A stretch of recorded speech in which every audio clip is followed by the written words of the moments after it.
प्रदुत बरदल आमिनुल इस्लामा देरहाब्ला सानैबो आंनि खाथियाव फैगोन। बेनिखायनो बीजेपीनि बिजाथिनो भट हो बुंदों हिमन्त। शुक्रबारखालि हादरनाङै गिबि खोलोब लोकसभा बिसायख'थि खुंदों। गिबि खोलोबनि बिसायख'थिनि गेजेरावनो गिबि मन्थ्रि डक्टर हिमन्त बिश्व शर्माया नैथि खोलोबनि बिसायख'थिनि थाखाय गोख्रों फोसावदिंनाय हाबाफारि लादों। शुक्रबारखालि बीजेपीनि बिजाथि सुरेश बरानि जानानै बड'द्र'वानि दुमदुमिया बाजाराव गिबि मन्थ्रिया फोसावदिंनाय मेल खुंदों।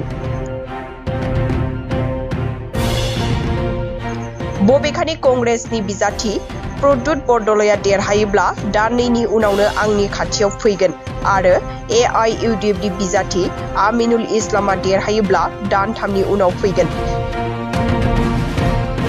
जायनोखि देरहाया मानो आंनि खाथियाव फैगोन। बेनिखायनो बीजेपीनो थोंजों भट होनाया गाहाम होननानै गिबि मन्थ्रिया मेलाव रायजोफोरखौ खावलायदों। प्रदुत बरदल आमिनुल इस्लामा देरहाब्ला सानैबो आंनि खाथियाव फैगोन। बेनिखायनो बीजेपीनि बिजाथिनो भट हो बुंदों हिमन्त।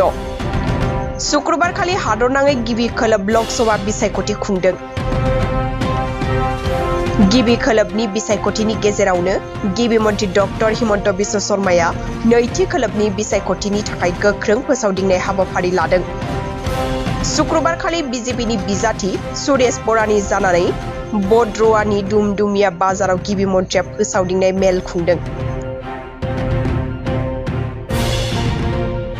बबेखानि कंग्रेसनि बिजाथि प्रदुत बरदलया देरहायोब्ला दाननैनि उनावनो आंनि खाथियाव फैगोन आरो AIUDFनि बिजाथि आमिनुल इस्लामा देरहायोब्ला दानथामनि उनाव फैगोन।